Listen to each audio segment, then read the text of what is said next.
Welcome friends, हम अपने उत्तराखंड की ट्रिप में हैं और यहाँ के नज़ारे भाई बहुत ही शानदार नज़ारे हैं और उसका पूरा आनंद उठा रहे हैं हम लोग। तो दोस्तों, आज कैंपिंग करते करते हम एक लोकेशन पर आए हैं और हमारे साथ में एक गाड़ी और भी है। तो आज मैं इस गाड़ी का, क्योंकि ये भी बड़ी अच्छी कैंपर वैन लाइफ के लिए बहुत ही अच्छी बनाई हुई है इन्होंने, आपको पूरे से बताऊँगा, इसका रिव्यू भी दिखाऊँगा, अच्छे से आपको डिटेल बनाऊँगा कितनी अच्छी तरीके से इन्होंने अपनी जो है ये कैरावैन तैयार कर रखी है। तो आइए। तो दोस्तों देखिए, ये है बोलेरो नियो N4 गाड़ी, ब्लैक कलर की गाड़ी है और ये महिंद्रा की गाड़ी है। इसमें इन्होंने जो है नेचर एक्सप्लोर 2.0 ने इन्होंने जो है अपने इसमें कैरावैन को कैसे डेवलप किया है, बड़ा ही रिफाइंड तरीके से, बहुत ही सिंपल तरीके से, बहुत सुविधाजनक बनाया है। इसका एक एक मैं आइटम आपको दिखाता हूँ। तो बोलेरो नियो N4 में ये हैं, देखिए इन्होंने तैयार किया है। ये है कुलदीप जी और ये है कविता, और ये इसी गाड़ी में रहते हैं, इसी गाड़ी में सोते हैं, इसी गाड़ी में खाते हैं और सारा इनका जो है दिनचर्या इसी गाड़ी में होती है। वैन लाइफ में फुल एंजॉय कर रहे हैं। मैं आपको इनका पूरा रिव्यू दिखाता हूँ। कुलदीप जी, आपने बड़ी मेहनत से ये बनाई है, आपसे मैं डिटेल पूछूंगा पूरा कैसे कैसे आपने बनाई है, ताकि जो है नियो में गाड़ी बनाने वाले लोग इसका पूरा फ़ायदा उठा सकें। और आपके फ़ायदे के लिए ही मैं ये आपका बोलेरो नियो का आज रिव्यू कर रहा हूँ दोस्तों। तो कुलदीप जी, आपने इसमें काफ़ी ट्रिप कर ली होंगी। काफ़ी सारी ट्रिप की हमने इसके अंदर कई ट्रिप करी है और आपने, मैंने देखा, आपको पहले भी देखा है और आपने साथ में हमारे कैंपिंग भी की है और आपने कई चीज़ें बाद में मॉडिफाई कर करके अपने हिसाब से, अपने फ़ायदे के हिसाब से, सिंपलिसिटी के हिसाब से उसको रीडेवलप भी किया है। तो कैसे कैसे आपने किया है, मैं आप इनका गाड़ी का पूरा रिव्यू दिखाऊंगा। इसमें इनका पावर मैनेजमेंट किस तरीके से है, किचन कैसे सेट कर रखी है, इन्होंने बेड कैसे सेट किया है और इनका स्टोरेज कैसे है, और इसके साथ साथ में ये क्या क्या और सामान लेके चलते हैं, टेबल वगैरह, वॉशरूम, टेंट वगैरह, वो सारी करके एक एक चीज़ आपको दिखाता हूँ। तो फ्रेंड्स, अब देखिए आप ये गाड़ी का लुक, क्या ज़बरदस्त लुक है। इधर पीछे किचन दिखाई दे रही है और दोनों कैंपर्स देखिए, और ये आप देखिए सेटिंग जो है, मैं बाहर से आपको सेटिंग दिखा रहा हूँ। बेड भी आपको दिखाई दे रहा है, रजाई कंबल वगैरह दिखाई दे रहे हैं। आगे ये है सिटिंग अरेंजमेंट है, इसमें कोई दिक्कत नहीं है, देखिए कितना कंफर्टेबल है। तो ये गाड़ी का पूरा लुक है। और अब मैं आपको दिखाता हूँ इसके बाद में, पहले किचन का सेटअप, फिर स्टोरेज का सेटअप, बाकी सारे सेटअप दिखाऊंगा। दोस्तों, कैरावैन का सबसे महत्वपूर्ण पार्ट है किचन, और किचन को किस तरह से आदमी अपने सुविधा अनुसार जो है बनाता है। इसमें आप नियो में आप देखोगे इन्होंने बड़े प्यारे तरीके से, बहुत ही कंफर्टेबल तरीके से ये किचन को बनाया हुआ है। ये आपको देखिए, ये इन्होंने जो किचन बनाया है, अपनी डिग्गी का जो डोर है उसी पे सेट कर दिया है, और बहुत ही कम 3-4 इंच की इसकी चौड़ाई है और 3.5 फीट की करीब इसकी, 4 फीट की इसकी ये लंबाई है। इसमें इन्होंने किस तरीके से सेट किया है, ये कुलदीप जी आपने जो ये बनाया है किस मटेरियल से बनाया है? ये बोर्ड का बनाया हुआ है और इसके ऊपर फिर हमने लेमिनेट जो किया माइका लगाई हुई है ना। तो ये बोर्ड से बनाया है इन्होंने। बॉक्सेस देखिए किस तरह से बना रखे हैं, ऊपर जो ग्रोसरी का सामान है, नीचे भी मसाले वगैरह के लिए बनाया है, छोटी छोटी चीज़ों के लिए हींग वगैरह इधर रख रखी है। इधर ये इनका डबल बर्नर चूल्हा है और इसमें नीचे इनका प्लेटफॉर्म है, और ये इसके अंदर बैंड होके बंद भी हो जाता है। ये इन्होंने किचन का सेटअप किया हुआ है। तो आप जब किचन यूज करते हो तो ये गैस यूज करते हो, और इसका सिलेंडर कहाँ रखा हुआ है? वो सिलेंडर जो है, सिलेंडर इन्होंने आगे जो है, मैं अभी आपको बाद में दिखाऊंगा, आगे की तरफ सिलेंडर है, वहाँ से ये इन्होंने ये सप्लाई ली हुई है। तो इसके अलावा जब आप खाना बनाते हो, मैं आपका देख रहा था कि यहाँ पर आपने इसको रोटी बेलने का, और ये देखिए यहाँ पर ये इन्होंने ये एक ये प्लेटफॉर्म बनाया हुआ है। और इसको खोलना जरा, ये थोड़ा सा ऊपर करके ना, और फिर ये हाँ, ये यहाँ पर एक स्टोरेज भी है। ये देखिए, ये स्टोरेज भी है, इसमें ये अपना किचन का सामान भी रख लेते हैं और अदर सामान भी रख सकते हैं। तो ये इनका जो है किचन का सेटअप इतना प्यारा है, इसमें मतलब अलग से गाड़ी के अंदर स्पेस की ज़रूरत ही नहीं लगी, ये खाली इसमें इन्होंने सेटअप कर लिया है।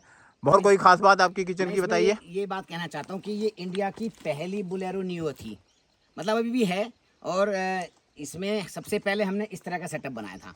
फिर उसके बाद लोगों ने हमें देख देख कर, आपने पहले बनाया था, फिर इसको और मॉडिफाई किया, फिर और मॉडिफाई किया, अब ये मुझे परफेक्ट लग रहा है, निकल के आया है ना। अब ये फाइनली देखिए, धीरे धीरे सुधार होता है, और सुधार प्रैक्टिकल करने से होता है, वो आपको यहाँ पर दिखाई दे रहा है। तो दोस्तों, इसके बाद मैं आपको दिखाता हूँ इनका बेड सिस्टम। देखिए ये कितना जो है, मेरे ख्याल से ये तो 5 फीट के आसपास जाके 4.5-5 फीट की चौड़ाई है इसकी, और ये इनका बेड है। 2 से क्या 3 लोग बड़े आराम से इसमें जो है आराम से सो जाते हैं। इन्होंने क्या है कि पिछली जो सीट है उसको निकाला हुआ है, और उसके नीचे यहाँ पर इन्होंने ये बॉक्सेस बनाए हुए हैं, और बॉक्सेस भी इस हिसाब से बनाए हैं, वो मैं आपको अभी दिखाऊंगा बाद में, वो स्टोरेज के साथ में मैं उस सेगमेंट को दिखा दूंगा। लेकिन आप इनका अगर बेड देखोगे तो बेड बहुत कंफर्टेबल है, 4.5 फीट से ज़्यादा चौड़ा है और 6 फीट के आसपास इसकी लंबाई है। तो बहुत आराम से इसमें 3 लोग एडजस्ट हो जाते हैं। तो इसमें इन्होंने जो ये आपको बेड यहाँ साइड से मैं इसीलिए दिखा रहा हूँ कि आपकी अच्छे तरीके से समझ में आ जाए। तो यहाँ तक कि बेड आपको लग रहा होगा कि शायद लंबाई थोड़ी सी कम है, तो ये जो सीट है ये थोड़ी सी आगे भी फोल्ड हो जाती है और एक पार्ट इन्होंने करीब 1 फीट के आसपास ये और आगे जो है अनफोल्ड होके खुल जाता है। तो ये पूरा लंबाई 6 फीट से भी ऊपर की इसमें लंबाई आ जाती है। एक बार आप दिखा सकते हो कुलदीप जी, कैसे मतलब बता सकते हो? इसमें एक एक्सटेंशन बोर्ड है जो हमने, मैं आपको दिखाता हूँ कि देखिए ये सीट इन्होंने थोड़ा सा आगे की है और यहाँ पर ये एक्सटेंशन बोर्ड है और देखिए 1 फीट का ये स्पेस इसका इनका जो है और निकल जाता है। तो बहुत कंफर्ट के साथ में एक कंप्लीट बेड बन जाता है, बिल्कुल घर वाला बेड। ये आप देखिए। तो दोस्तों स्टोरेज के लिए इन्होंने काफ़ी स्पेस है इस गाड़ी के अंदर स्टोरेज के लिए। तो क्योंकि इन्होंने ये सीट निकाली है तो ये बेड बनाया है। बेड के नीचे जो है ऐसा नहीं है कि इन्होंने पूरा एक बॉक्स बना दिया है, इसको इन्होंने इस तरीके से डेवलप किया है कि ये 3 पार्ट हैं। एक पार्ट पहले आपको ये दिखाई दे रहा है, एक पार्ट, और ये बीच में दूसरा पार्ट और तीसरा पार्ट। बीच वाला जो पार्ट है ये रिमूवेबल है, ये इसको ये हटा सकते हैं, हटा के ये सिटिंग अरेंजमेंट हो जाता है, बेंच बन जाती है बैठने के लिए। फैमिली जा रही है तो 2-3 लोग पीछे, कम से कम 4 लोग 5 लोग आराम से बैठ भी सकते हैं इसमें। और ये फिर ये बीच वाला पार्ट लगा देते हैं तो ये पूरा बेड बन जाता है। इस तरीके से इसके अंदर जो है वो बहुत सारे जो है, एक बार आप ये ऊपर थोड़ा सा उठा के दिखाना, बहुत लंबा स्पेस है पूरा। हाँ, ये पूरा स्पेस है इनके अंदर। देखिए यहाँ बीच में भी इन्होंने सामान रखा है और साइड में भी इनके सामान सेट हो जाता है बहुत आराम से। तो स्टोरेज की कोई कमी नहीं है, परफेक्ट स्टोरेज है इनके अंदर। बहुत आपको दिख रहा होगा बाहर कोई ज़्यादा सामान नहीं दिखाई दे रहा है, बहुत सामान इनका गाड़ी के अंदर है। और ये देखिए मैं आपको क्लोज से दिखा रहा हूँ किस तरह से गाड़ी में ये इन्होंने ये बीच का स्पेस है, इसी के ऊपर ये कवर करके बेड बन जाता है और यहाँ पर ये नीचे स्टोरेज के काम आता है। इस तरीके से इन्होंने ये सेटिंग की है अपनी। दोस्तों कैंपिंग में जब गाड़ी जाती है तो हम गाड़ी का ये भी ध्यान रखते हैं कि उसमें से लाइट का जो कंजप्शन है वो इस तरीके से हो कि बैटरी पे उसका इफेक्ट ना आए, इसलिए उसमें कुछ अरेंजमेंट करने पड़ते हैं। कुलदीप जी आपने क्या अरेंजमेंट किया है इसमें लाइट के लिए?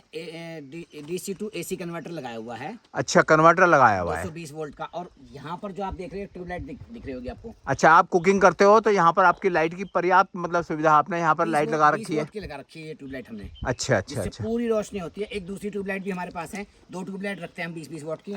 एक इधर लगाए थे और एक सामने लगाए थे ताकि हम कहीं जंगल और में, गाड़ी के अंदर लाइटिंग आपका वहाँ पर जो केबिन लाइट है उसमें हमने एक वाइट कलर का बल्ब लगाया हुआ है जिससे पूरी परफेक्ट लाइट हो जाती है। यानी जब ये लाइट भी जलती है, एक साइड की लाइट भी जलती है, अंदर की भी लाइट जलती है, तो परफेक्ट रोशनी हो जाती है दोस्तों। रात में जो है इन्हें कोई दिक्कत नहीं आती, फर्स्ट क्लास, अंधेरे में भी फर्स्ट क्लास कुकिंग होती है। तो इस तरीके से इनकी बैटरी का इन्होंने ये अलग से एक DC to AC कन्वर्टर लगा के उसको बैटरी से, और साथ में पावर बैंक भी रखते हैं आप। बिल्कुल पावर बैंक। तो हाँ, लाइट का इन्होंने ये अरेंजमेंट किया हुआ है। तो दोस्तों कैंपिंग में एक ज़बरदस्त मैनेजमेंट होता है, वाटर मैनेजमेंट, और टेबल वगैरह बैठने उठने की व्यवस्था क्या है और वाटर मैनेजमेंट क्या है। तो वाटर के लिए ये रखते हैं केन अपना, 2-3 बड़ी केन है, एक वो अंदर रख रखी है। बाकी देखिए ये इस तरह से ये वाटर की इन्होंने ये सिस्टम रख रखा है। और ये टेबल है, इस पर रख के ये बर्तन वगैरह साफ धुल जाते हैं। और ये चेयर के लिए, और ये टेबल है, टेबल बैठ के खाने के भी काम आती है।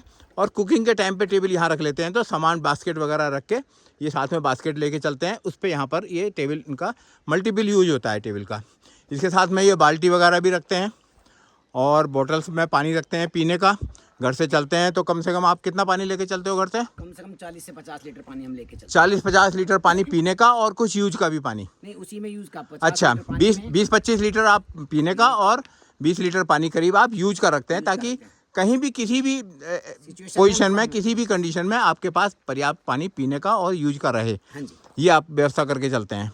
तो ये बताइए कुलदीप जी कि फिर ये जैसे अब ये धूप है इस समय, चलो यहाँ तो पहाड़ों पे तो धूप अच्छी लग रही है, कई बार ऐसा होता है कि हाँ धूप के लिए आपने क्या व्यवस्था की है? ये डीकैथलॉन की 10x10 की जो है ऑनिंग रखी हुई है। ऑनिंग है ये, यहाँ पीछे जो है ना किचन भी कवर हो जाता है, ये पूरा एरिया कवर करके ये यहाँ पर छाया कर लेते हैं। और ये इन्होंने ऑनिंग की व्यवस्था कर रखी है। वैसे भी बरसात हो जाए तो इनके पास अलग से भी एक तिरपाल भी है और ये ऑनिंग भी है। तो ये व्यवस्था ये हमेशा साथ में लेके चलते हैं, ये बहुत ज़रूरी व्यवस्था है। ये मैंने आपको अब तक ये सारी चीज़ें दिखा दी हैं, लेकिन अभी भी कुछ चीज़ें रह गई हैं दोस्तों। जैसे वाशरूम, कैंपिंग में वाशरूम जो है वो बहुत ज़रूरी है। बहुत सारी जगह पर कैंपिंग में वाशरूम मिल जाता है, लेकिन बहुत सी साइट ऐसी होती है यहाँ पर वॉशरूम नहीं मिलता, तो उसके लिए ये वॉशरूम टेंट है। वॉशरूम टेंट कहीं भी लगा के, बाल्टी वगैरह है ही, पानी की व्यवस्था होती है, और ये वॉशरूम टेंट को हम इस्तेमाल करते हैं। ये भी कैंपिंग के लिए ज़रूरी सामान है, और ये आराम से जो है फोल्ड होके और बहुत आराम से रखा जाता है गाड़ी के अंदर। तो कुलदीप जी, आपने बहुत अच्छा अरेंजमेंट कर रखा है, सारी चीज़ों का बड़े अच्छे से ध्यान रखा है। देखिए, ये प्रैक्टिकल करते करते ही समझ में आया है। जिस दिन आप पहले दिन गाड़ी लेके चले होगे तो शायद ये सारी इतना मॉडिफाई करके ये सारी चीज़ें नहीं होती हैं, लेकिन धीरे धीरे आप सीख गए हो अच्छे से कि क्या क्या चीज़ें हमने मॉडिफाई करनी है, क्या क्या अरेंजमेंट करना है। मैं आपको बहुत पहले से देख रहा हूँ। तो अब आप रह गया टूल्स।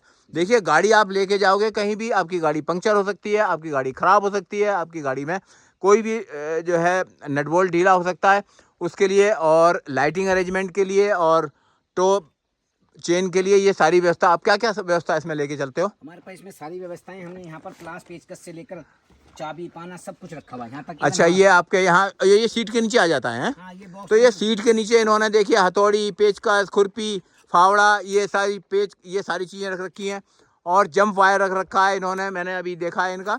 और जंप वायर के साथ साथ में इन्होंने चेन रख रखी है, वो गाड़ी अगर ख़राब हो जाए खींचने के लिए टो चेन भी है इनके पास। ये सारा अरेंजमेंट यहाँ पर आ जाता है। और कोई इसके अलावा कोई चीज़ क्या क्या करना चाहिए? आप क्या कहना चाहते हो व्यूवर्स को कि मोटी मोटी बहुत संक्षेप में?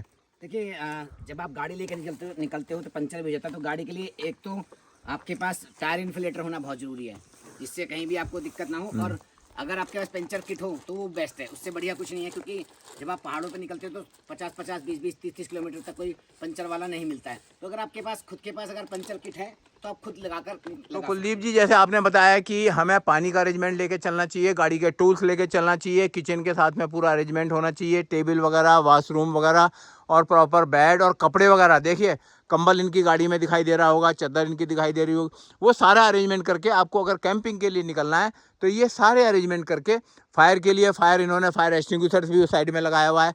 सिलेंडर इन्होंने वो आगे जहाँ कंबल रखा है उसके नीचे वहाँ पर स्पेस है, वहाँ पर छोटा 5 किलो का सिलेंडर भी इन्होंने लिया हुआ है, और उसके लिए फायर एक्सटिंग्विशर्स भी इन्होंने रखा है। सेफ्टी मेजर्स भी बहुत ज़रूरी हैं। आप कहीं भी जा रहे हो तो गाड़ी में आपको हवा भी चेक करनी चाहिए, बाकी आप अपना सेफ्टी मेजर्स भी देखने चाहिए, सारी चीज़ें ठीक हैं कि नहीं है, तब आपको ये कैंपिंग करनी चाहिए। तो मैंने आपको ये बोलेरो नियो N4 का आपको रिव्यू दिखाया है, और बहुत अच्छी कैंपर वैन बना रखी है। आप भी कैंपर वैन बना सकते हो, इनसे पूछ भी सकते हो। नेचर एक्सप्लोर 2.0 है। कोई भी हेल्प की ज़रूरत है आप मेरे से भी हेल्प ले सकते हो, घूमना फिरना से भी, और नेचर एक्सप्लोर से भी ले सकते हो। आपको कैसी वीडियो लगी ये ज़रूर बताना, आपको कैसा लगा ये व्लॉग, और भी कोई आपके कमेंट है ज़रूर करना, हमें अच्छा लगेगा। आप हमसे कुछ पूछेंगे, हम आपको कुछ बताएंगे, आपको रिव्यू कैसा लगा वो भी आप बताएंगे। तो बहुत बहुत थैंक्स कुलदीप जी। दर्शकों को और व्यूवर्स को हमारे ज़रूर इससे कुछ ना कुछ बेनिफिट मिलेगा। दोस्तों, आज के रिव्यू में इसके अलावा भी आपकी कोई क्वेरी है तो आप डायरेक्ट नेचर एक्सप्लोर से भी पूछ सकते हो, और घूमना फिरना से भी पूछ सकते हो। हम आपकी पूरी हेल्प करेंगे। बेफिक्र होकर आप जो है अपनी कैंपर वैन को तैयार करिए और निकलिए, नेचर का एंजॉय करिए। तो दोस्तों, आज हमने आपको दिखाया बोलेरो नियो N4 गाड़ी का सेटअप, कैरावैन सेटअप किस तरह से इन्होंने तैयार किया है, उसकी पूरी डिटेल हमने आपको दिखाई है। आप भी इससे लाभ उठा सकते हैं। और इस वीडियो को अब हम यहीं समाप्त कर रहे हैं। आप बने रहिएगा हमारे साथ अगली वीडियो में। चैनल को लाइक, सब्सक्राइब और शेयर करना मत भूलिएगा दोस्तों। नमस्कार।